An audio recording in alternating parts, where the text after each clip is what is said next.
Welcome everyone to Catalyst Energies. My name is Dee. Thank you for joining me. I am so grateful that you are here. And of course, welcome Gemini. This is your full moon forecast. We have a full moon in the sign of Gemini on Monday, November 27th, 2023. And this forecast is for the Gemini rising, sun, and moon. Specifically, anybody with strong Gemini, anybody that's here to learn astrology and learn about the Gemini archetype, learn about the phases of the moon or the lunar cycle, that is full moon and beyond, because we talk about that.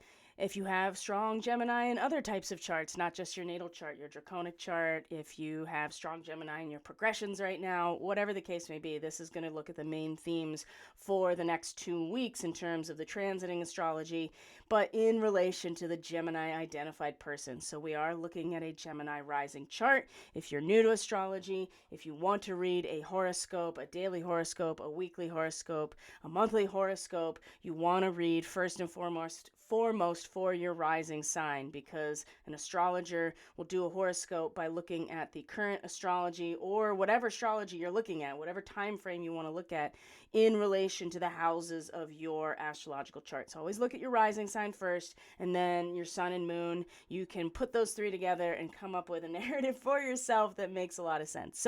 But we are looking at the Gemini rising chart for today. So first and foremost, welcome back to those of you who are subscribers.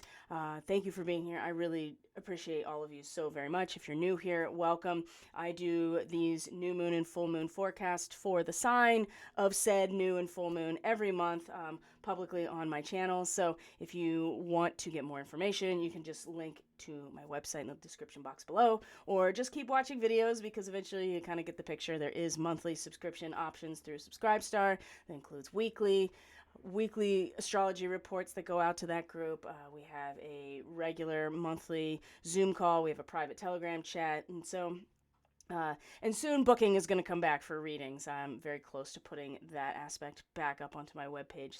But in the meantime, let's just get into Gemini's full moon forecast. We're going to look at the main themes from now to our next new moon, which will be on December 12th.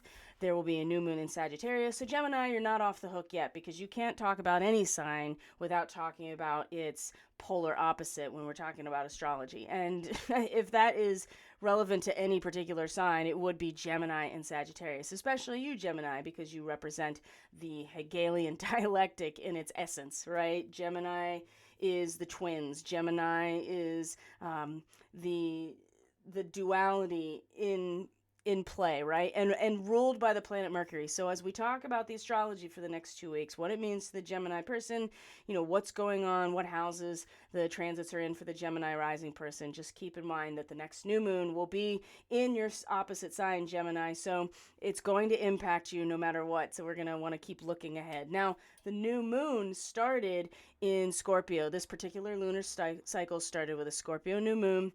We had our first quarter moon in the sign of Aquarius, so this is fixed energy, but now we're moving into mutability. So Gemini, Virgo, Sag, and Pisces each represent mutable sign in their element, and Gemini is mutable earth, right? So Gemini people are curious.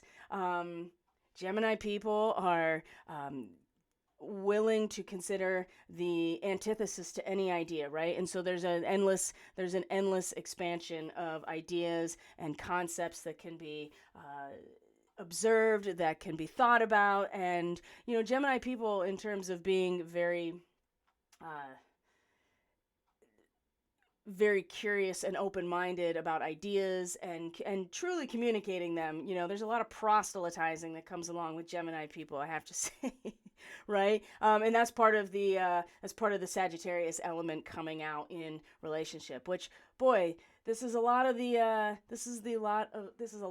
theme for this time period for you, Gemini, because there's so much Sag going on, obviously because of the full moon, the sun in Sagittarius opposite your sign, but your ruling planet of Mercury is in Sagittarius and has very recently, as of this recording and the day before, which was the 25th, has moved into its retrograde shadow. So if you don't know what that is, just know that Mercury, your ruling planet, is about to go retrograde in the sign of Capricorn and come back lock to this degree before stationing direct. So this period of time seems very, besides the fact that there's a full moon in your sign, Mercury's entering its retrograde shadow and is going to be in a square to our friend Neptune up here. So there's so much to talk about, and even before the full moon happens for Gemini, my gosh, this T-square that has to do with Mars and Saturn and the Sun and then the Moon coming now into your sign it's already setting the tone. We're in the waxing gibbous phase of the lunar cycle, which means that after the first quarter moon, or visually when you look at the moon at this time, the first quarter is really the half moon. So we're now getting brighter or waxing towards the full moon, which is full illumination. So this is a time period astrologically where we are approaching a new beginning with the full moon, which is full illumination, revelation, but it is a new beginning because now we're fully conscious, and that's what the full moon represents. The light from the sun is illuminating that which is often hidden and in the darkness, which is, really our own soul, right? The living soul, how we adapt to the world around us, and it has a lot to do with the way that we feel, how we feel, like the nature of our emotional sensitivity. This is what all the moon represents. So of course, Gemini, having a full moon in your sign, the moon's going to be moving through the bottom of the chart. And so in this, it's really about a revelation of self, right? The first house especially, but even sun and moon, you have this revelation or illumination fully about the subjective person you are, or the person you project out into the world, or how you express yourself as a Gemini. So very illuminating, and as usual, it's really, especially for Gemini, it's really in the relationship that you truly not only understand yourself, but understand more about life in general. And being a Sagittarius person that I am, and a Gemini person in my draconic chart, right? The unconscious, under the oversoul, which is what the draconic chart looks at. It really is just understanding the meaning of it, or the relationship or the experience that the Sagittarius person is always looking up towards. And it's all about big picture, and can certainly turn very dogmatic and belief oriented, which really leads to some serious problems institutionally when it comes to religions or any belief system, honestly. So but I digress, right? I'm getting way into what Sag is, but this is important to you, Gemini, because right now we have Sun in Sagittarius that is responsible for the full moon in your sign. Mars is now here, and this T-square we're going to talk about right out the gate, we're not even at the full moon yet, is really, you are wrapped all up in this square between Mars and Saturn, and then the T-square, right? The Saturn moon square, as Saturn is now coming back into your 10th house of career, of the institutions that you are contributing to, right? The zenith of our destiny is the 10th house, and it represents the structures of the reality that we are contributing our works and labors to, and our resources, 2nd and 6th house, and then 10th house. So this is also in square to the persona that we project into the world, because the subjective experience of I, which is what you are now kind of having an illumination about right now, Gemini, and will continue to work with, is fundamentally in opposition and square to everything else in terms of relationship and where your power comes from and where it's released. And specifically the 10th house is where your public persona is. It's where your personal power is released into some sort of institutional framework. And Saturn's here now, and it's moving direct. It's not going to leave Pisces again or come back to Pisces for another, 27 years, right? That is the orbit of Saturn. So we're here for the long haul. And Saturn in the 10th house, I mean, that's a lot of power, Saturn is that restricting limitation, or the paternal energy, right? That is the provider, that is the the scaffolding of society, the institutions themselves, right? The material framework of the matrix, but it also represents that kind of determination and really defined boundary of time and space, right? Natural law. I mean, ultimately, Saturn is the judge because it rules this materiality that really can't be bypassed as much as we try to do it through all different types of means. So it's here now in the 10th house, and it's going to be here, but there's obviously this tension, with this T-square in terms of that public persona and that public life, right? Where are you putting your resources to building? Saturn in this position really, people that have natal Saturn in the 10th house are people like like Hitler, right? But also people well, I would have to go back and confirm this for sure, but that's the big one that they like to say is, but it also represents that there is a definitive end to that political power as well. So that's not really necessarily the case right now. This is more about like just putting the anchor down in terms of what it is that you are contributing to, and kind of have to following through with that, because it's all come to pass now. And there's a certain sense of very karmic deliverance with Saturn in Pisces that's that can feel like a weight or an anchor, or even a wet blanket. But in the case of the 10th house, where Saturn naturally resides, this is actually, I think, a very good thing. It's just really going to cause a lot of tension in terms of how you identify and project yourself into the world, how you feel about yourself, the emotional response or reaction you're having to the person you are versus what you're learning about yourself in relationship, right? So Gemini, it's your turn really to start addressing that fundamental axis of I am, because especially for you, it's in the dialectic, it's in the opposition, and what provides that the most? Relationship, and that's the 7th house. So Mercury is your ruler, whether you're a Gemini sun or Gemini rising. Mercury is like your familiar. It is the planet that represents your energy in terms of an identity or an expressive identity, which would be the sun, or how you feel. It functions very much like Mercury. So it is conscious thought in and of itself. It's riding the beam of light. Hermes had the wings on his shoes. Mercury or Hermes was the only deity could go into the underworld and come back out, because it's the speed of light, just like consciousness or thoughts is.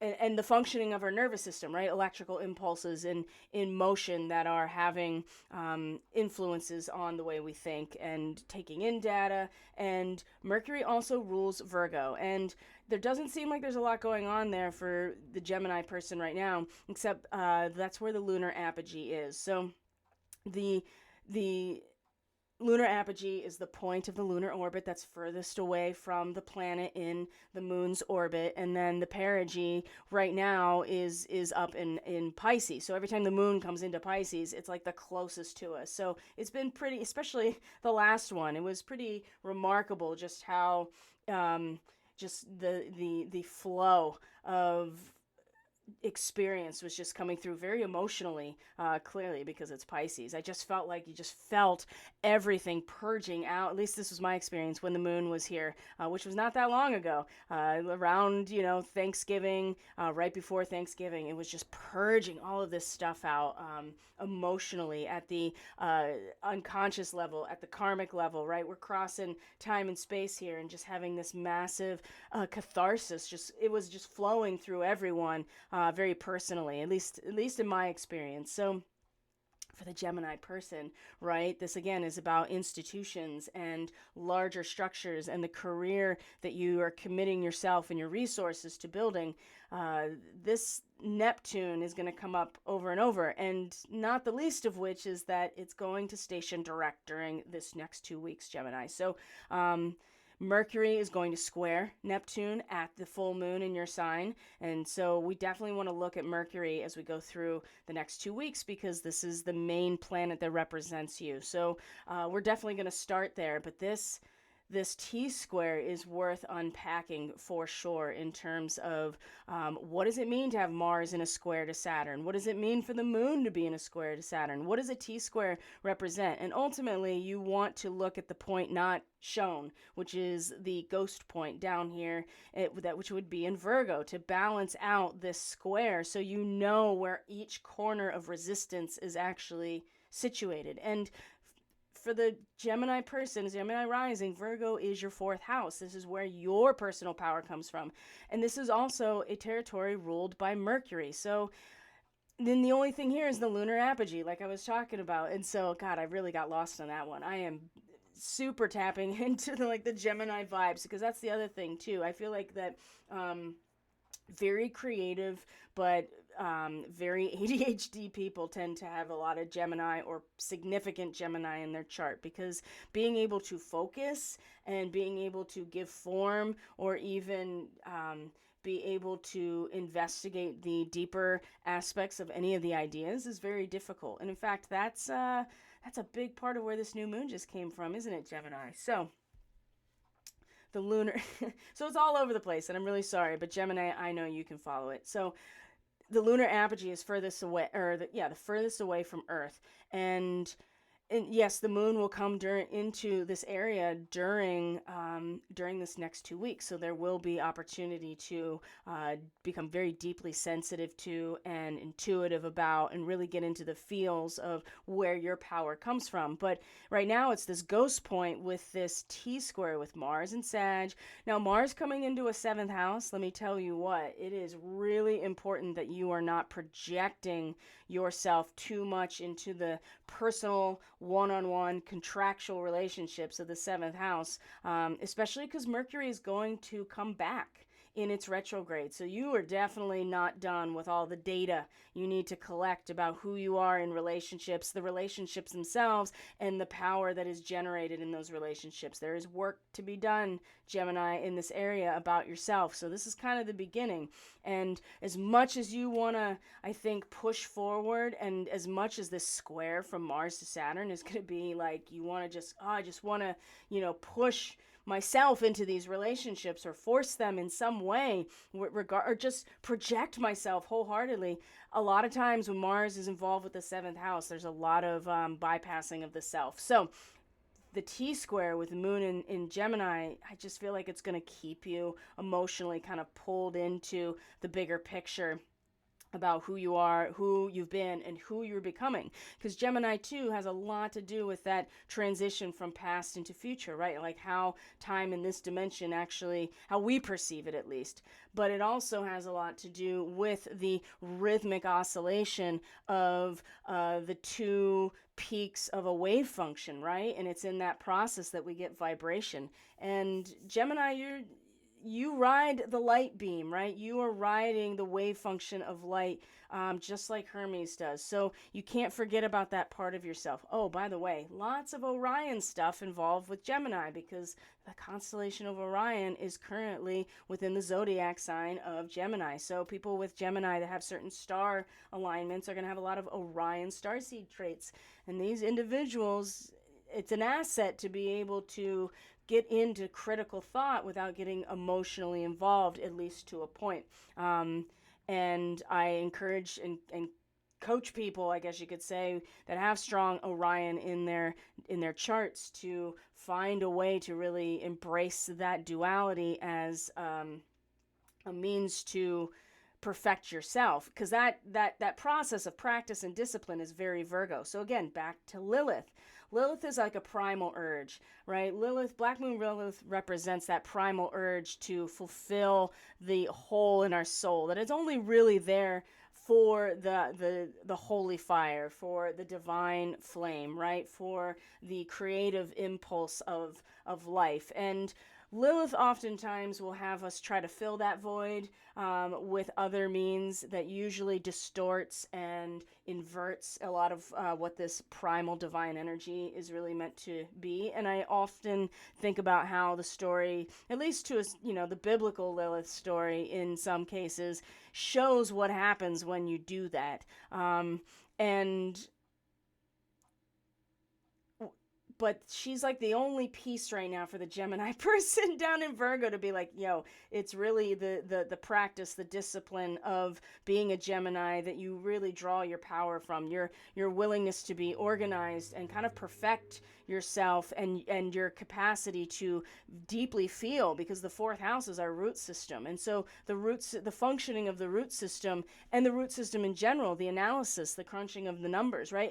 It's not enough to have access to empirical information and data. You have to actually be able to analyze it and put it through your systems. And that's what Virgo represents. When we do that and we're committed and practice to it, whatever that practice is, we get powerful. So Gemini, this is where you literally ground yourself into a practice if you want to make the most of who you are, right? So this fourth house is the ghost point with this Mars square Saturn square the moon. So let's talk about what that Mars square Saturn really represents. And let me find the right notes here. Nope.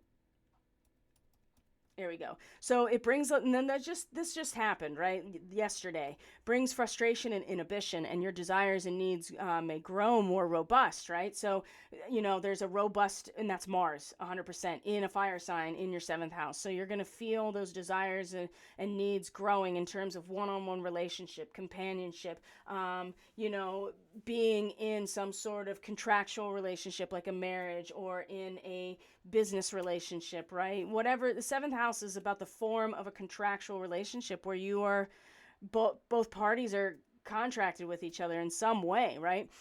And when Mars is here, it really wants to push, right? So the harder you pursue your goals, though, the more resistance you're going to face from Saturn. And where's Saturn, right? Saturn is up here in your 10th house, on your midheaven, on the zenith of your destiny. And so, and being a brick wall, right? Of like, well, these are the institutions that you are encased within, right? These are the institutions, whether they're economic, whether it's a healthcare system, whether it's an industry that your career is part of, whether it's an extended family.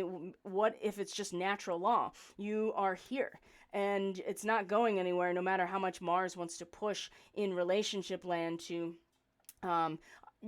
act on those desires. So it's not a winning transit, and there's a lot of kind of dominant features that will come out, especially in terms of the larger social structure, Gemini, because that's where Saturn is. That's going to be like, well, you may want to push in this area, but the whole institution or the whole industry or your whole family, right, there's this limiting factor here that's restricting these ambitions, which in turn is going to make Mars more inflamed and want to push. This has not been a good transit, and I think the only thing that may have kept things at bay is for the fact that the sun was in a square to Saturn as the moon was in Pisces and crossing over Neptune. So the catharsis and this purging emotionally that came through, like everybody in some way, shape, or form, I think was, and how difficult it was when Sun met Saturn in a square. I feel like this really helped because you can handle kind of the rejection or the limitation, even though it's internalizing this hot Mars energy. So, but maybe Gemini, because it's Gemini and it's you, maybe you felt it even more in terms of the way that this has to do with who you are. These angular houses, right? And there's not a lot of room here for, but there's mutability. That's the only thing I think that's helping too. Maybe not the only thing, but the mutability allows for flexibility. And Gemini, you're willing and able to really kind of take yourself out of the equation and just look at the facts. Even if you have to come to conclusions about relationships and who you've been and who you want to be in relationships. Just again, let's just go back and remind ourselves that Mercury is entering its shadow and is going to go retrograde back to this place. So whatever frustration you're feeling, whatever you're trying to push, just know that it's not the energy that's necessarily negative, but the timing may not exactly be where it needs to be. And there are some serious limitations in terms of the larger institutional structures that are acting as that restriction, right? And the thing is, this is, the best thing to do is get defensive in this situation and use that March energy to be on the defense instead of like hunting down things or pushing and pushing and pushing. So risk taking, bursts of energy will only worsen, right? Any kind of flare to the temper, and thankfully the moon's been in Taurus, so up to this point. So that can go, you can either get really kind of emotionally, like if you are the bull and you see red, this could really further that, right? But otherwise, I think it kind of instilled some emotional patience, I think. And even though you may feel frustrated or angry, and you have this like drive within you, knowing that there's resistance, it almost is like, hey, this resistance is going to make me stronger. It's going to make me smarter. I'm going to have to figure out more creative ways. And boy, Gemini, you are up to that task. I assure you that Gemini people are naturally more just have more potential to come up with creative solutions and to consider the options and keep an open mind and be curious and willing to kind of, consider other options. So, but it hasn't been easy. I totally get that. And so when you have the moon, coming into this square, of course it restricts and depresses your feelings. There's sadness, there's loneliness, there's guilt, and all of these things are going to translate right back to Mars pushing just as hard against Saturn, and then the opposition to the moon, where you just get irritable and impulsive and emotionally volatile. Now you can see how a lot of this energy could easily be harnessed through various tactics, through psychological manipulation, neuromodulation, things like that, to enhance these tense energies and kind of push people into more volatility. So when the full moon comes, and what the perception that people are having emotionally to what's going on around them is influenced by kind of pushing people's buttons in different ways, because there's already this potential for irritability and kind of feeling a strong urge to have desires fulfilled. That's a big part of Mars, and going through the 7th house is not, you have to be very careful about what you're pushing, and be very mindful about what it is that you are pushing towards and how you're projecting yourself into that situation. So the thing about it for you, Gemini, I will say, is that Mars has rules Scorpio, which is where the new moon started, and coming through that 6th house. And Mars in a 6th house transit, especially in a place where it's been at home, has been very favorable, I think. I think there's been a lot of direct output towards disciplining yourself, getting into a practice, taking care of yourself, or at least getting to the bottom of your productivity and how you put your resources to work, and really just reconstitute yourself. That's what you do in the 6th house. So there's been a lot of work there, and there has been a lot of willingness to go deep there, I think. And now that it's being brought into the social sphere or the relational sphere in the 7th house for you, Gemini, the new moon, it's like now you get to really test the new moon energy with this full moon. So, you don't want to necessarily be emotionally volatile. And I'd say with the full moon imagery, as we get into it, it's going to be your ability to have a very poised and wise approach, really, to who you are in relationship, and not allow the volatility of letting something come out as expression, or something that might be repressed, to not let it reverberate too strongly, right?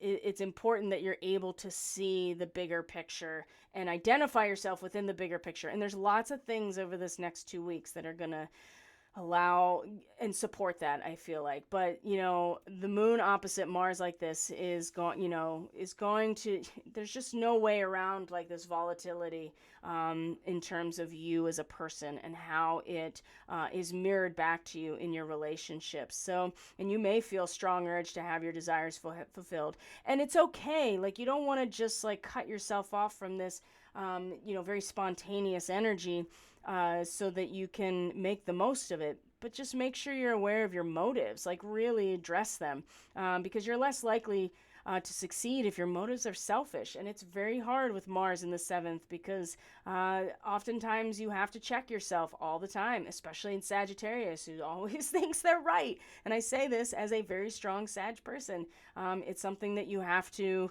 learn to manage, right? In Gemini, there's no getting away from that energy because it is your counterbalance to Sagittarius. So because you're willing to consider so many options and do, and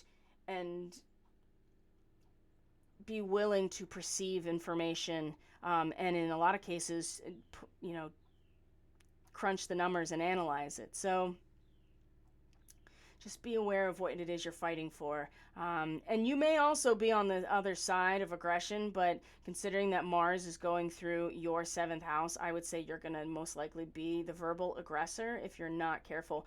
And you also are...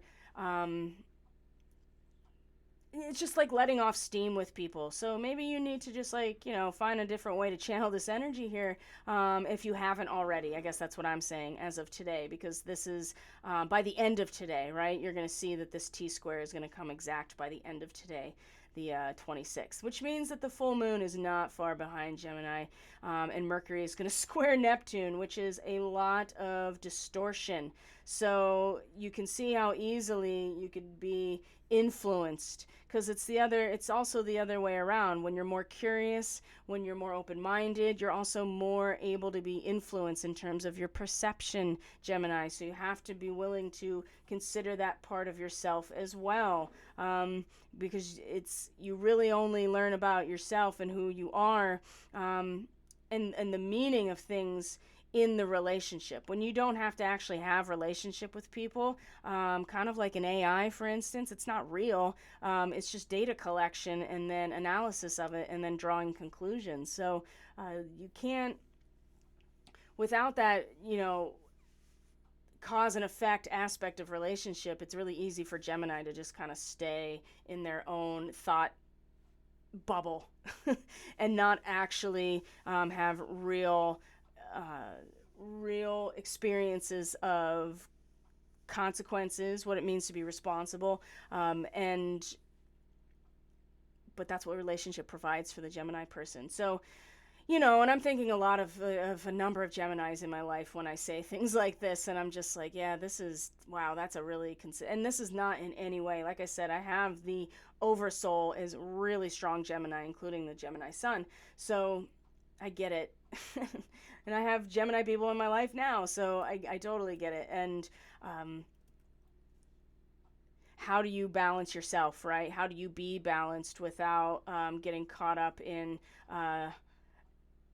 being judgmental or dogmatic? So when we get to the full moon, now, is it, like I said, the degree of Sagittarius is one thing, right? It's a 4 to 5 degrees Sagittarius is a wise owl sitting alone in a tree. So if you can kind of take that observer position, Gemini, with this particular full moon, you're going to have a huge revelation about who you are and things you may have repressed, right? There may be root emotions here, but I feel like you're going to get the most of that if you're able to have a clear perception of the unconscious factors and their operation. And that really leads me back actually to especially Neptune in Pisces in your 10th house, because these are the unconscious factors, or Pisces in the 12th house. So there's a lot of unconscious factors. There's a lot of unseen elements in terms of what you're, contributing to, the nature of your career, as it were. And so when this full moon comes along and there is this kind of explosive tendency of repressed feelings that are going to come out of you, Gemini, based on the clear perception is probably not something that we're even going to have a real choice over the matter, right? It's just going to be like blinding. It's going to be very bright. It's going to be a full moon. It's not eclipsed like the last one.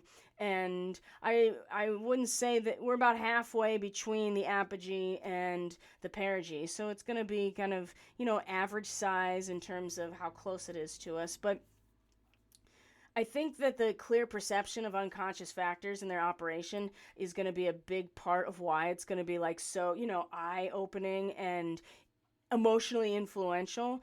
But I also feel like because Neptune is involved and in a square to your ruling planet, and Neptune is retrograde, I feel like the fog has cleared away during the retrograde so that you can kind of look at things through a clear lens now and perceive and experience the unconscious factors without all the fog of war or the smoke and mirrors, right? It's very, you have to be almost willfully ignorant. But the other thing about that is that you do see it all and you have to consider all of the angles. So again, Gemini is really good at this. And ultimately, the best case scenario, I think, for a Gemini person in terms of career is, the imaginative, the artistic, creating fantasy in some way, being able to tie it all together into a true cohesive experience of transcendence. That's really what Pisces represents. I feel like that the thing is, Mercury over here in Sagittarius, square to Neptune at this moment, there's going to be distortion in terms of, I think it could easily discourage someone in terms of what they've been learning, not only what they've been learning about themselves in relationship, but where they could possibly go. Because Neptune in this area is so, it is the great dissolver, right? And so all boundaries go out the door with Neptune anyway. But in Pisces, it's like there was never a boundary to begin with. Like it's always just been the primordial plasma, the ether, right? And it all goes back to the ether. And so I feel like that can be very discouraging, and the distortion can come to the what we think about ourselves. And for you, Gemini, what you think about yourself in relationship. When Mercury is going through the 7th house, you just tend to learn a lot about about yourself in relationship, more so than through any other type of learning or data collection. And so it's like what you've come to so far is still just as valuable, but you're not quite there yet. That's what 25 degrees Sagittarius is. It's a little chubby kid on a rocking horse, back and forth. It's like one day I'm going to be a big boy, right? And I'm going to be riding an actual horse, and I'm going to be in relationship with the rhythm of life. But in the meantime, I'm just kind of anticipating it, and I'm enjoying the anticipation and the playfulness of it. Whereas Neptune and Pisces over here is just so like, there are no boundaries between being a child and being an adult. There is no time necessarily. It's all just getting purged away. So Gemini, I would encourage you with this full moon to not only allow yourself that kind of poised approach to yourself in relationship, to be kind of like the wise old owl, even if you emotionally are just like, oh my gosh, there is like stuff that is coming out of me, and that there is like this catharsis, but to not feel like that you have to give yourself away necessarily in those older relationships. Does that make sense?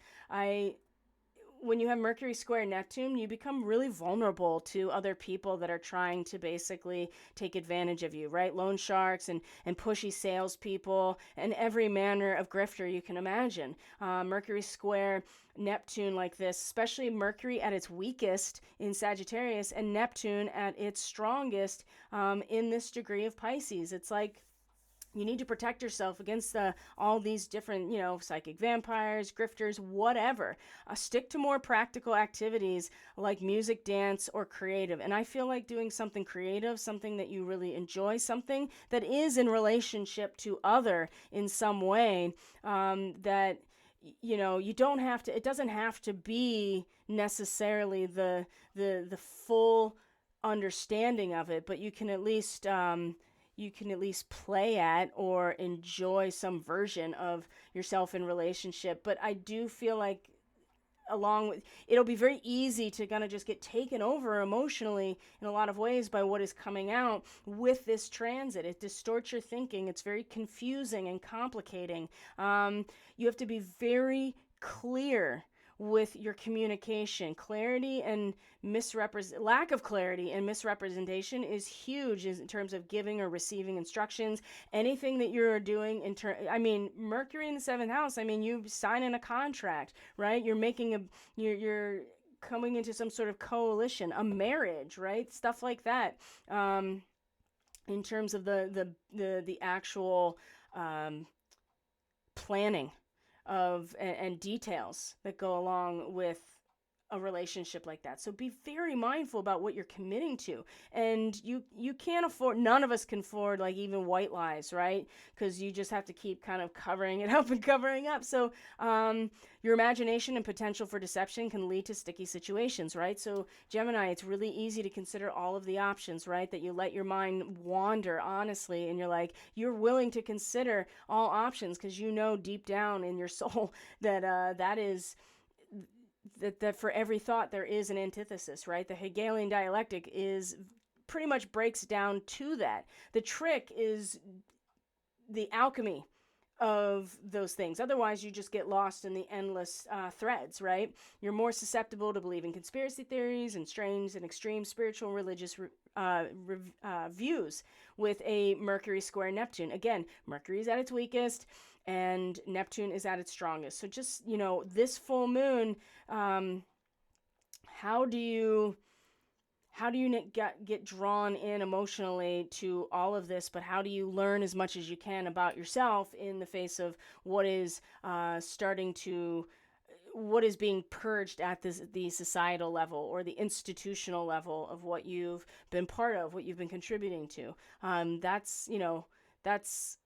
I feel like that's going to be the crux here of what the Gemini person is probably going to be is going to have the best success with. So as we move on from this full moon, guys, we just going kind of day by day to start here, we're going to see a couple options here. So number one, you're going to see that Venus is soon going to come into a conjunction with the south node of the moon. I really feel like, so not only is this a connection to Arcturus and Spica, so if we were to look at the astronomy software, we could see exactly where Venus is in relation, probably pretty close to Spica, because Spica is actually in the Virgo constellation, so that's one of the constellations that is along the ecliptic. So we're going to see Venus be pretty close to Spica is my guess. But Arcturus as well, it's going to be aligned with Arcturus because that's where the south node of the moon is right now, the descending node, right? This is the soul's karmic history and past, what we've already kind of mastered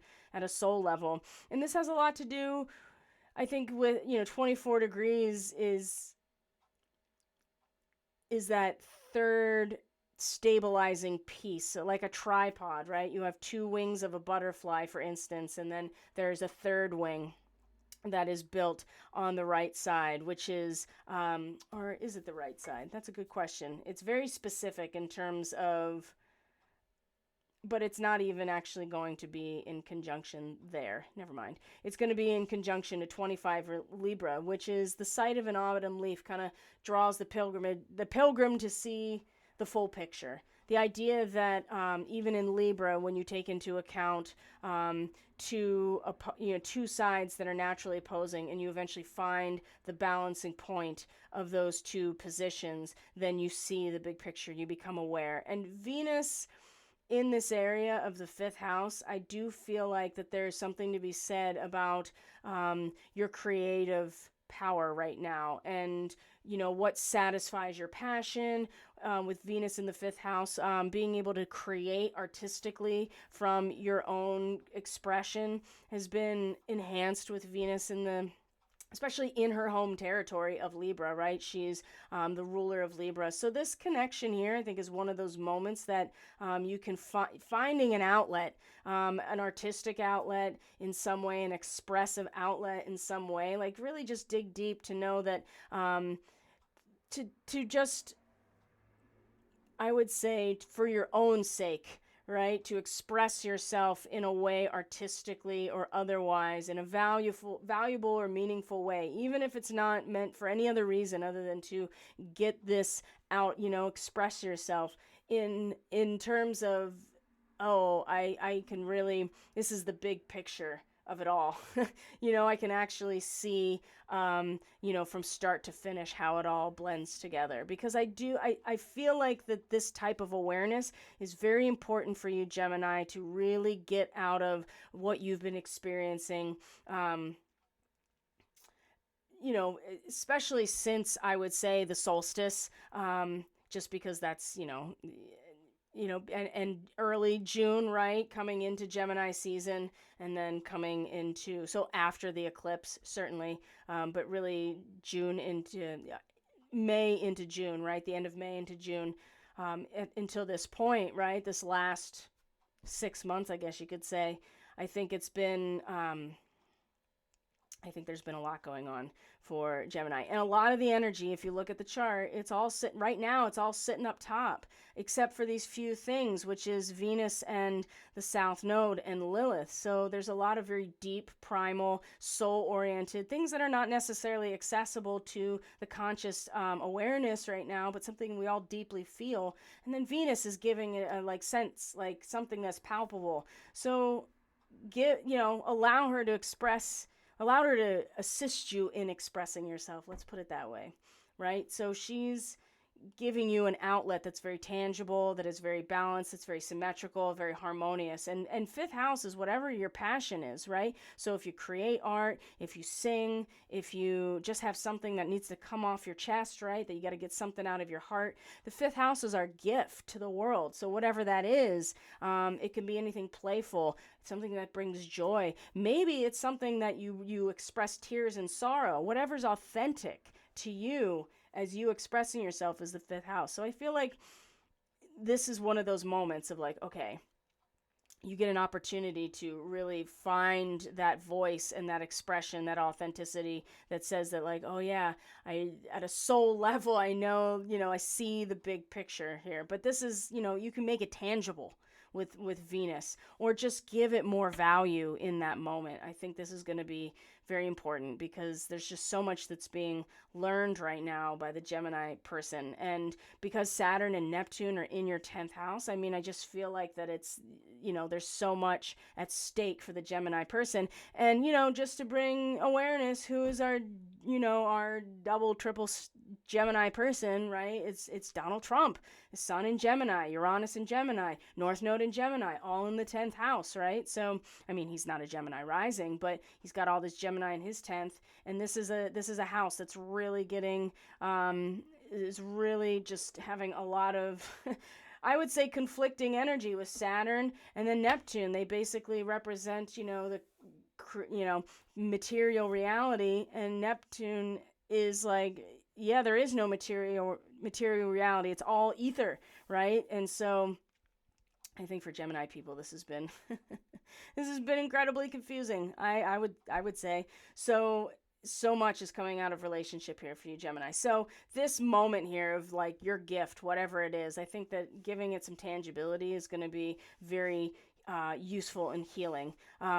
And motivating, right? Motivating. The fifth house is where our motivation comes from. Now, our sixth house is where our discipline resides, right? You're motivated by what makes you passionate. Your sixth house is like, okay, how do I put it to work? How do I actually make it into a routine? How do I actually utilize that root system? And that's where the new moon was, in this area. And so it will come back around, Gemini, before we hit the next new moon, which is really going to start setting the foundation for new relationships for you. So right now you're really tying up some stuff and getting, and right now testing, there's a lot of testing now of your ability to obey your own inner authority in terms of this sixth house, whatever it is, your works and labors, right? So it's the sun.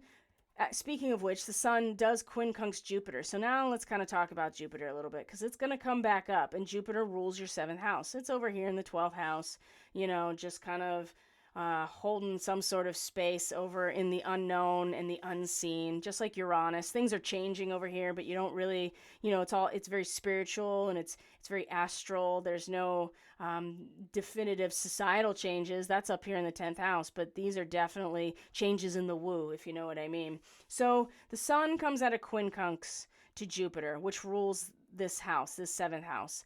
And oftentimes this just gives that yearning to reach your goals concerning all kinds of things like wealth, prosperity, and happiness. So if you are on the right path, and this is going to be like Jupiter in the 12th house. If you're on the right path for your soul, a mix of striving and good luck will bring riches and success, okay? But any imbalance between what you want and what you need to make you happy will become more evident and problematic. And again, this is going to have a lot to do with, the types of relationships, the one-on-one interactions, the contracts and commitments that you are part of, and how that influences everything else around you. The power dynamics in relationships, the big picture and meaning of those relationships, and the actual structures themselves, which is the 10th house. So dissatisfaction, disappointment, insecurity. This is the sun in conjunct Jupiter retrograde. And look at the date. And it's important to look at where the dates are of these things, right?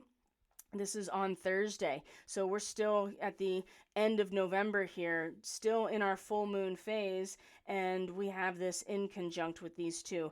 So basically, if you are on the right path, this is going to be a good kind of, I feel like that you'll get the sense of what to expect and have a much more conscious awareness of the energy that is the alchemical fire inside the surface of the earth. You know what I mean? Like, it hasn't presented itself, it hasn't erupted yet, but you'll start to become very aware of it.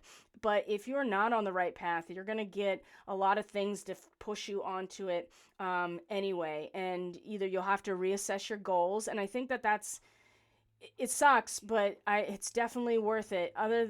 Because the other option is you completely ignore it and you keep doing what you're doing thinking this is the right thing to do, and you'll get to crisis point eventually, right? And probably when Mars gets to this point at 7 to 8 degrees Sagittarius, and then you'll really push on it and double down. So success may be eluding you because you've taken on too much, probably, and that's Jupiter. Now, the Jupiter retrograde is helping kind of pare things down in that way. So maybe pick a single goal to work towards so it gets much easier. And just be aware that these types of questions or considerations are going to be increased, and the anxiety and tension is going to increase for you, Gemini. So you get this big revelation about yourself and who you are and the person that you put out into the world with this full moon. There's the square to Neptune that goes along with it that distorts your thinking. You have this moment with Venus in the 5th house and the South Node that's like, I can give voice, and some value to the experience that I've been through, so that I can see the big picture. And then you come to this moment with the sun in conjunct to Jupiter, and it's a turning point. It really is. You have to make new decisions. Or if you're on the right path, you're going to get the signals that you're on the right path. So a more philosophical and very spiritual approach is going to rebalance your life, right? And that has a lot to do with the Jupiter in your 12th house. Definitely a more spiritual, more broad spectrum approach at the karmic level, maybe. Working on self-improvement will help you find personal satisfaction and happiness. Oh, self-improvement. That is your 6th house, Gemini. That is where the new moon started. So, this is a turning point, because what is boiling below the surface of you, right? So think about the sun as all the reactions that emit the light and the heat that we use for life from the sun, right? They start with inside the sun and then come out. And that's kind of the same thing here. Like, you're going to get an idea of what's going to come out from the core of you as a person with this quincunx. And if you're getting a lot of resistance, you're going to realize that maybe you got to make some changes, because you're going to get an idea of what to expect at the karmic level with what may erupt, or what will eventually reach the surface. What is gestating at some level in your relationships or your partnerships, whatever they are. So working on yourself is really going to help. And that was the whole point of the new moon, that you were going to obey your own conscience when it came to what you're doing with yourself. And so you're going to be tested and at least give an idea of like, oh, this is the trajectory it is going. So maybe I need to make some changes. I have to make some adjustments. That is what a quincunx is all about, is adjustments. So this is just the full moon phase still, my friends. And so let me get into a different set of notes. Okay, so when we get through, let's see here, that was the 30th. So now we're going to get into December. And, Neptune's going to station direct. That's Mercury square Neptune. We went all through that. Now, Venus, she's not done yet, and neither are we done with Neptune. So there's she's doing a lot now for us. The tapping into the Venus and Libra energy has been very useful, because here's the thing. She will not let you in your own body be unbalanced, right? If something is off, you are going to know, even if you want to ignore it, because it'll feel uncomfortable. It'll feel like something under the skin, or it'll feel like something is crooked, or feel like something is out of balance. You will know in your body, because Venus in Libra is just like, I feel every single, I feel the whole thing. So if it's off, it's okay, because you are getting a sense of what is actually off. Now, and in your relationships, right? Venus rules the relationships, especially in Libra, all kinds of relationships, right? Venus in Libra is the 7th house. So tap back in again, Gemini, to your creative self-expression here, and giving it some value, some meaning. The fact that it can be very much about your relationships, or just about what you value. Maybe you value your own voice, right? And your own authenticity. This quincunx up to Neptune, I think, is also, strangely enough, something that is going to give you the opportunity to kind of imagine what it is you do want, right? It brings imagination and idealism over to what are the structures. You know that the structures at the societal level are just getting purged clean with Neptune right now. So, and it's not exactly easy to behold. That's part of the retrograde. It's a lot easier when the smoke and mirrors come back and it's like, oh, it's like a movie. You may hope and wish for a better future, beautiful things, but achieving your imagined future goals and turning your dreams into reality is likely to be hampered by insecurity, uncertainty, guilt, and self-doubt. So when you have these types of quincunxes, again, it's all about the adjustment. So this transit is more about dreaming rather than taking action. Think about what you most want and try to redirect your imagination in terms of the societal structures you want to contribute to, your career, for instance, right? You know that where you've been is going through this massive transcendental spiritual overhaul right now. It's literally being purged of all of its impurities. And so, but you don't want to lose sight of like where your passions are. And this is a great transit to help kind of dream up what you do want and redirect that fantasy and daydreaming into that direction. But you'll also become aware of the imbalances in terms of this, and it'll just, you'll just feel it a lot more. There is a tendency to be attracted to needy or deceptive people in a transit like this. And so just because you're feeling particularly, Venus in the 5th being, especially in Libra, can be very charming, and also very, I don't know, there's just something about Venus in Libra that is just so steady and balanced and very sensitive to the balance of that situation, whatever it is. So I do feel like that you could find yourself being kind of pulled into situations because at the societal level it's just going through this like purification process. But I would say don't put yourself at risk, right? And be aware of this tendency so that you can really tap back into that balancing in terms of your own heart. How does your own heart, like you weigh your heart against what is does your heart weigh as, light as a feather, whatever. That I can't remember exactly the phrase, and it's annoying me that I can't, but I don't want to get lost here on trying to remember exactly what the wordage is, but you know what I'm talking about. So, where is your heart? Because that's going to have a lot to do with where your imagination and your willingness to kind of dream up your ideal situation, that's where it's going to come from, not being kind of taken over necessarily by the purging of it and just losing yourself in the process. Try not to over-idealize people. Again, that kind of goes back to being attracted to needy or deceptive people, or just kind of over idealizing them. And make sure you place enough value on yourself and your own heart and your own passions, and trusting that. But this is also a good time to stand up for worthy causes, help those in need. You may feel obligated to take care of an ill or aging loved one or person in your life. But again, you don't want your generosity, and you certainly don't want your willingness and your heart to be taken advantage of in this situation. Just because at the societal level there's that purging happening, Gemini, doesn't mean that you give yourself away, or certainly deny your own heart's desire or expression. But again, this transit is going to be one of those moments where you have to kind of make those inner adjustments.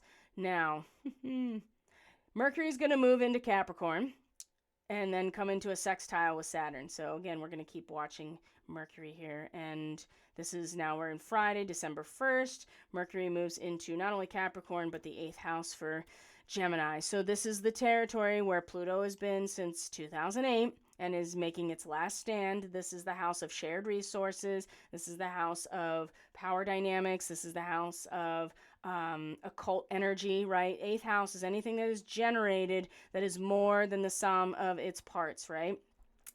And so Mercury coming into this area really gives an objective, and in the case of Capricorn, it's going to be very serious and objective and kind of on point about what's going on here, which is good, right? Because Gemini, you're a boss in this area. That's what Capricorn's all about. Now, like I said, Pluto's making its last stand in your 8th house. It's the most powerful in an 8th house, and so it has been just extracting a lot of power in terms of shared resources probably at the societal level for a while, and is soon going to exit into the 9th house. But now that Mercury's here, your chart ruler, it's very objective, very clear, right? Staying kind of empirical and able to go into the dark spaces and your own shadow, especially with all the energy that has been extracted or what's been eliminated by Pluto in this area, and really just being able to kind of look around and take inventory of what's happening down here. And this is where Mercury it's going to retrograde in Capricorn back to Sagittarius. So let's just keep that in mind. So the first thing it does, though, is come into the ruler of a sextile with the ruler of Capricorn, which is Saturn. And this is great for clear thinking, good judgment, organization skills, catching up on paperwork. Business dealings are favored. So at the full moon itself, you don't want to be making a lot of decisions or signing anything as much as Mercury in your 7th house would want you to do that. But when you get here, this is definitely one of those moments where you can at least kind of trust your judgment a little bit more, and you have the capacity to make long-range plans, or just have really critical mental skills, and are also you're very open and honest in your communication, whether it's personal or professional. The discussions will be very profound, and they will very much have to do with shared resources, about power dynamics in those relationships, whatever they are, right? The 8th house is how we do business, whether that business is our marriage or with our clients or with God. It's the shared resource, the energy that comes out of our cooperation and communion. So with Mercury here, it's going to be really good. And in Capricorn, it's going to be good. And sextile to Saturn, it's really going to be good, and really kind of give that objective critical thinking skills in terms of, okay, these shared resources in relation to the contribution to society as a whole and the nature of it. So there's going to be a lot of discussion about it, but also a lot of, I think, just kind of clear and good thinking about all of these things, these relationships. It's a good time for teaching. The people you interact with may be older or younger, right? There's an interest in the ancestors and in the past. But I think for you, Gemini, this is going to have a lot to do with just being a lot more clear-headed about this space, the shadow realm, right? The abyss, as it were. And Mercury is very capable, and especially in Capricorn, being very serious. It's not at its best, but it's not at its worst like it was in Sagittarius. And so I think that there's going to be an awareness of, there's only so many resources to go around, and yeah, they certainly are generated when you come into relationship, but we already know that Mercury's coming back into your 7th house, right? There's more to learn here about who you are in these committed relationships or in these contractual relationships, and perhaps I just keep getting the sense that it might be worth it to like lay low for just a little bit, right? Like not to keep, and I know that's hard with Mars here. My gosh, it's especially when Mars is, gonna meet the sun again. I feel like that's gonna happen again soon, but it may not. I mean, Mars moves in a 2-year orbit, and the sun has already met Mars, so I don't see that happening again. So let's see here. Then the moon comes into Leo. So where's the moon right now? The moon came through Cancer in Leo. So then, speaking of Pluto, then Venus, you can see here, is going to come into a square with Pluto. Take as much advantage of Venus in its home territory, Libra, while you can, guys, because Venus is at her worst in Scorpio. It's going to come into the 6th house, which is everybody struggles with the 6th house, because that's the house where you have to get your shit together, except maybe Virgo people. They might be just like, yeah, dude, this is where I find myself, is in the 6th house, like, yeah, getting to work. But for everybody else, it's usually a bit of a challenge. So you come in, because Venus will come into the 6th house. And yeah, she's going to, normally Venus in the 6th house will be like, okay, there's like this, she kind of takes the edge off of a lot of the challenge and the crisis of growth that the 6th house represents. But when she's in Scorpio, I just don't see it happening. She's going to have to, she's going to have to be a lot more comfortable with being uncomfortable, if you know what I mean. So I would take as much advantage of her in her home sign in terms of your comfort, your sense of stability, your sensitivity to what is balanced, what is beautiful, what is harmonious, because when she comes into your 6th house, it's going to be, you better be comfortable with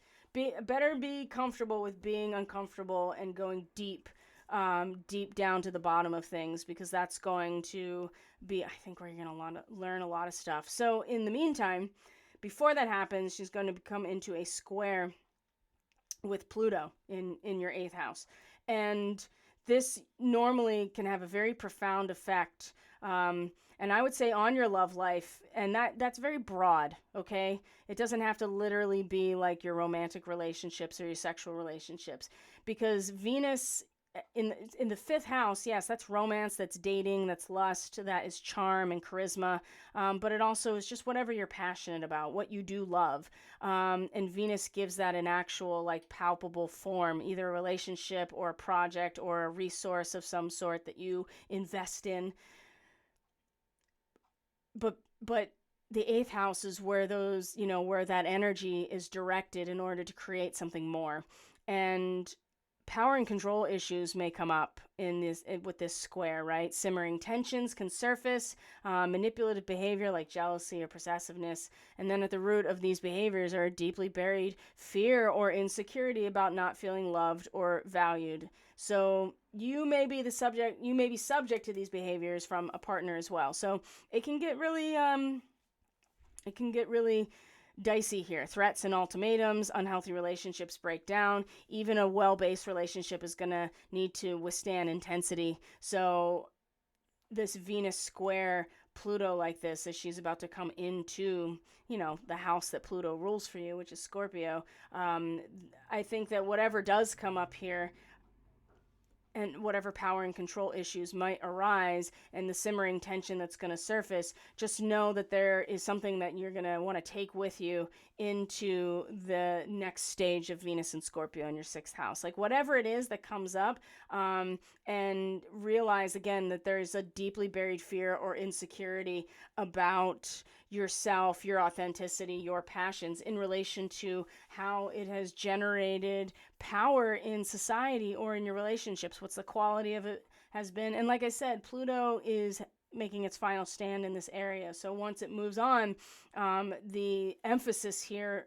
the deep emphasis on these energies is going to move on. So this is one of those moments too, to be like, okay, like where are the control issues between me and how this energy is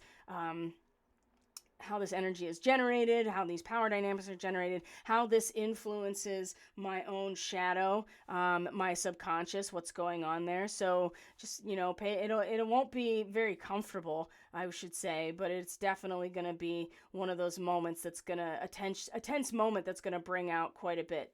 So then we go to, what's the date here? The 5th of December, we're going to have our third quarter moon, which is our ideological or crisis in consciousness. And now we have a moon in Virgo, where we're going to have a square. So this is important. Remember how I talked about Virgo at the very beginning and how this is the area of power for the Gemini person, where it comes from. So Lilith is here. It's going to be conjunct Alpha Draconis during this time. The moon is going to meet Lilith, meaning that the moon is going to be at its lunar apogee. It's furthest away from Earth as it's in a square to the sun. And so it will be less like bright and intense, but it's still going to very much be an ideological crisis about,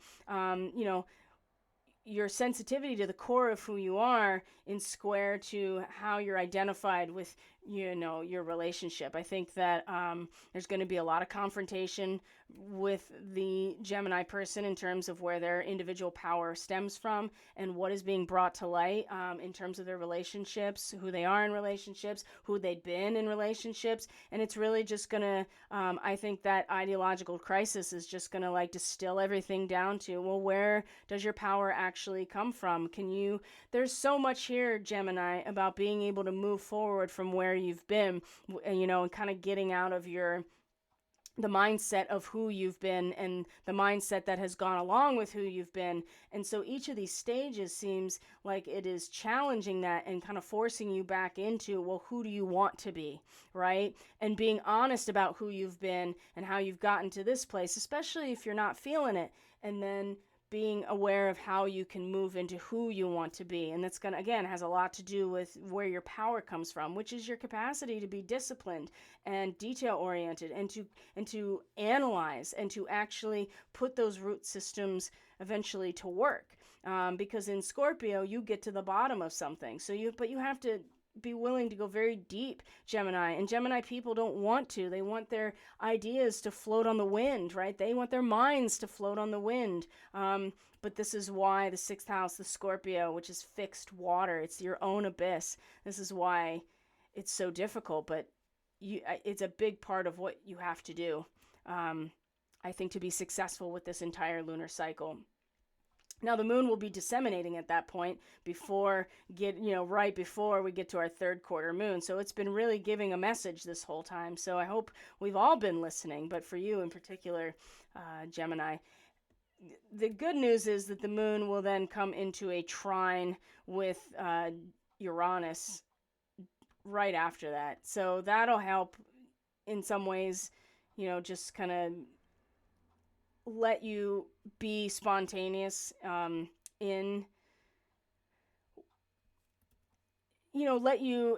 kind of lowers your inhibitions and allows you to express yourself more, which is great for your moon in your 4th house. And so you'll be, if you're flexible and you're open-minded, new opportunities will definitely present themselves, I feel like, in this moment. So even if we're still in that third quarter phase and still having that feeling of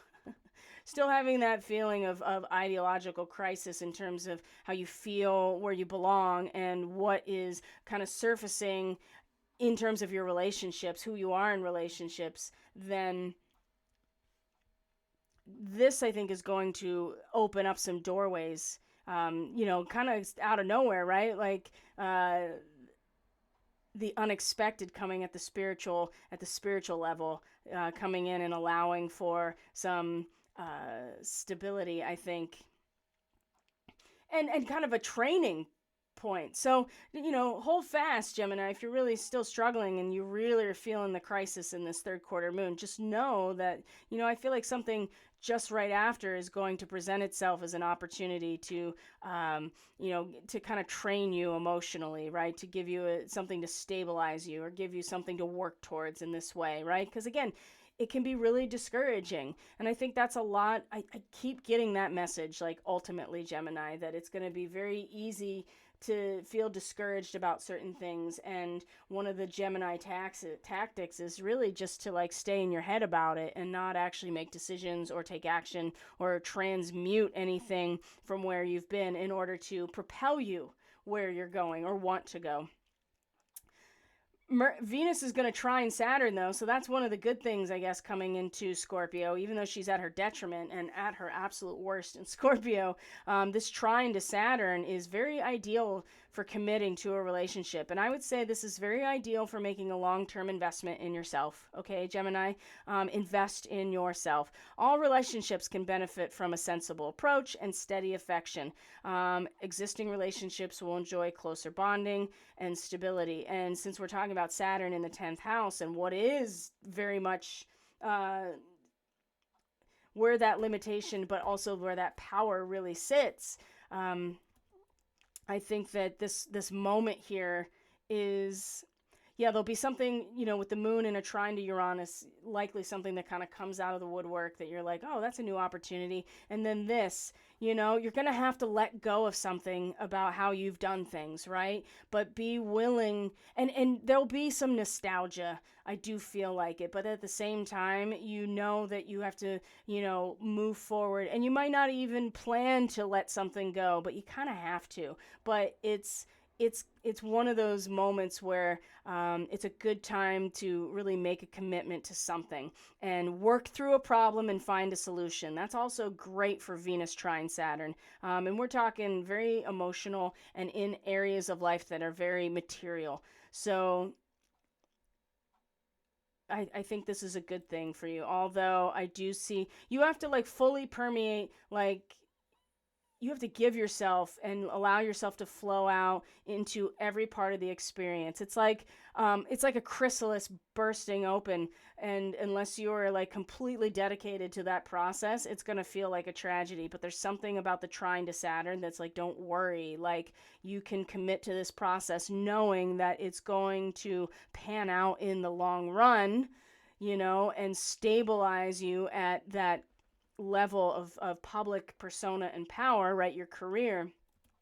But it may feel like you're giving something up, and it's going to be okay. And there's nothing wrong with feeling that way, but a lot of times that's where we often find ourselves, and this trine with Uranus is at the same time, we often find ourselves balking, basically, because we are having a hard time letting go of what has been, especially when we're reminded of its value in our lives previously, but there's no putting the genie back in the bottle, basically.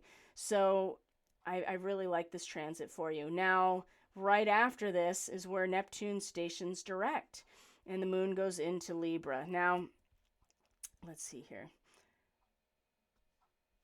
What's the date we're looking at? So, the 6th and the 7th. Okay, so we're at the 5th here. So, the 6th and the 7th, this is where Neptune starts to station. You can see here on the 6th, Neptune stations 25 degrees Pisces. And then on December 7th, which is Pearl Harbor Day, Mercury comes into a trine with Jupiter over in the 12th house.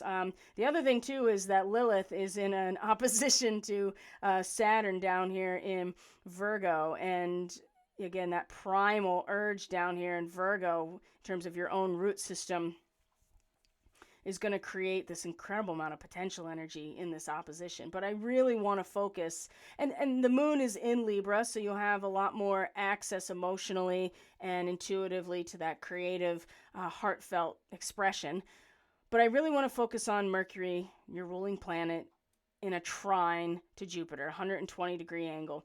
this is often very good news, right? Or research and study and socializing are all favored with something like this. And this is one of the best transits for making plans because of your good instincts, future oriented, and positive thinking, and is ideal to just clean up and organize in your life.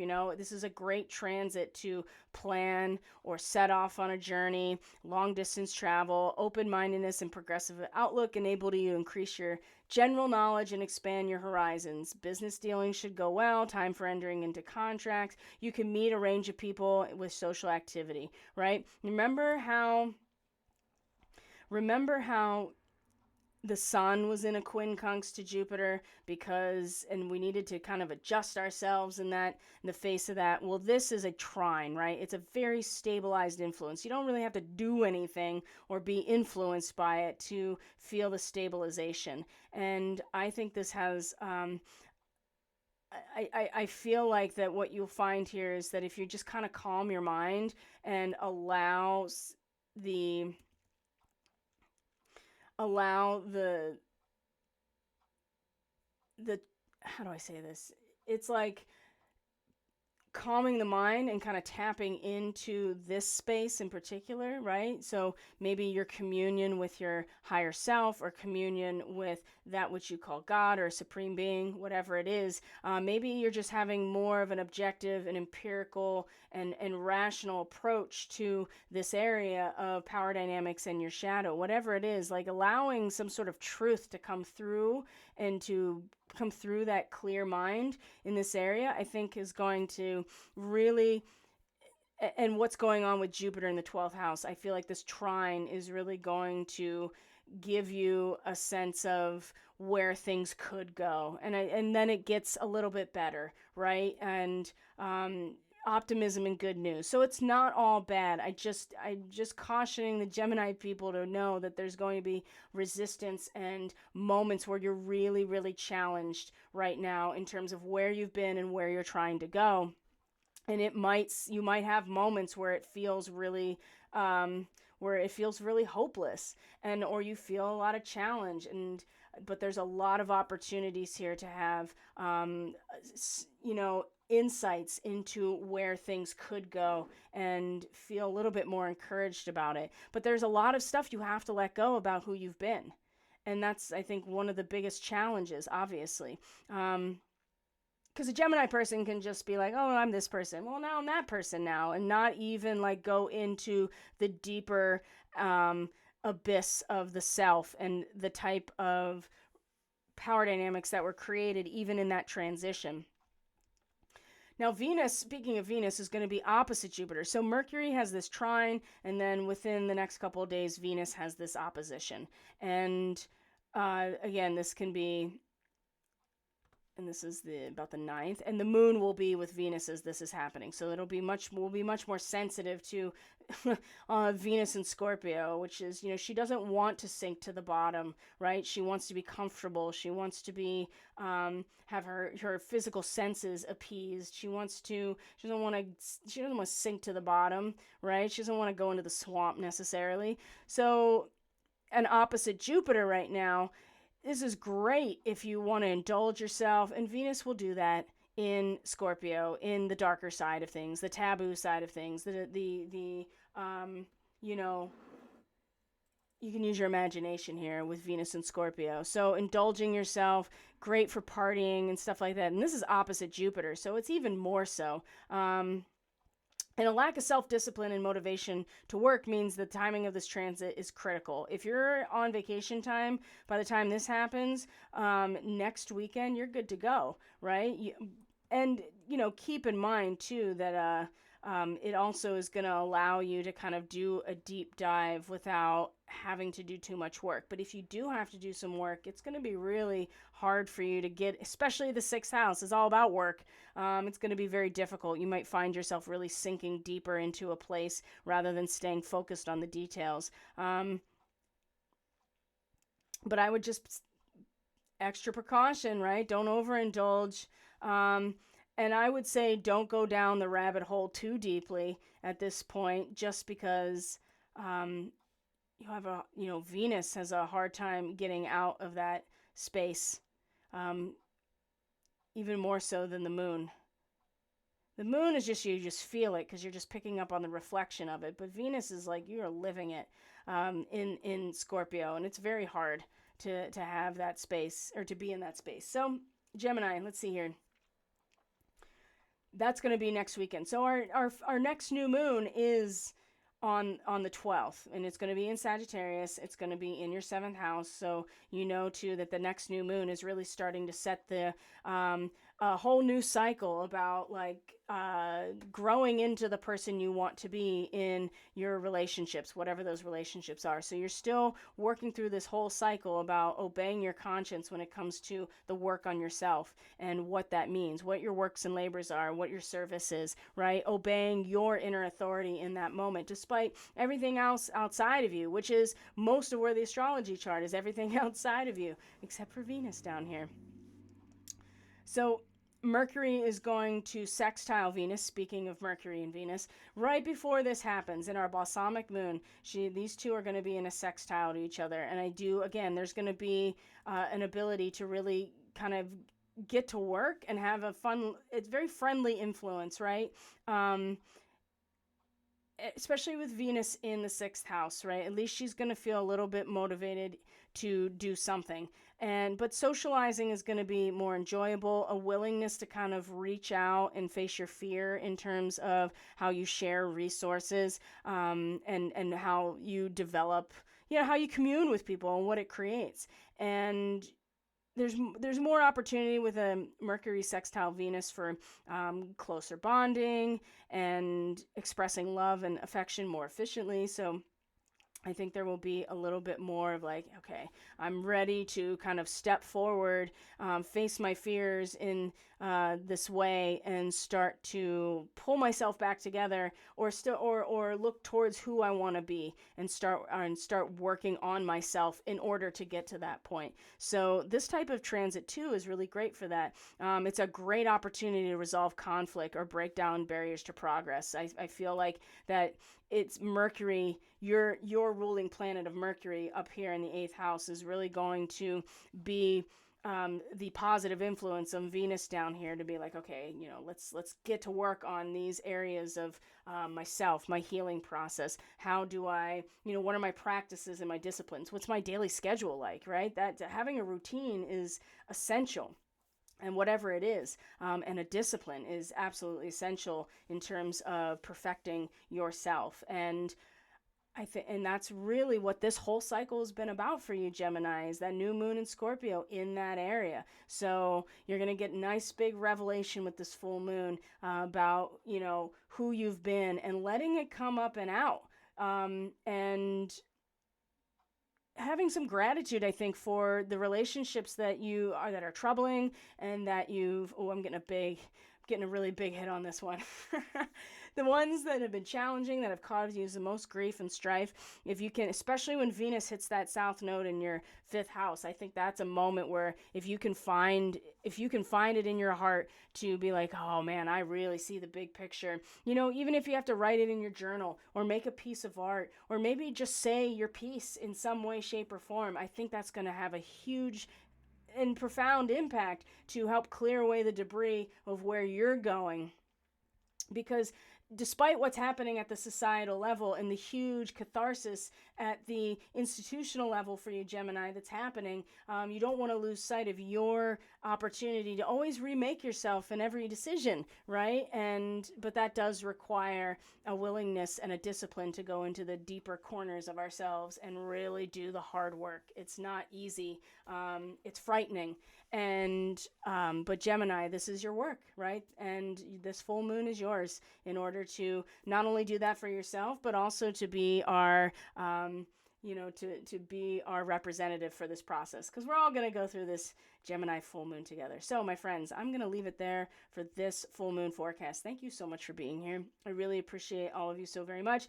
Thank you especially to the Gemini people that totally could keep up with all of the seemingly, inconjuncts and detours and everything else, but I feel like you got the big picture here and that's ultimately what we're looking at with Sagittarius season is the big picture and where we go from here. So If you are interested in weekly astrology, being part of a community, you can check out the link below to get to Subscribestar, to join the Starseed Fellowship. The Catalyst Classroom is quarterly presentations about all manner of subjects. The most recent are a number of videos in a series called The Defense Against the Dark Arts, and I talk about biochemistry, I talk about sound and cymatics and frequency as is, right? Understanding these concepts. I talk about the wireless technology that is utilized as a weapon with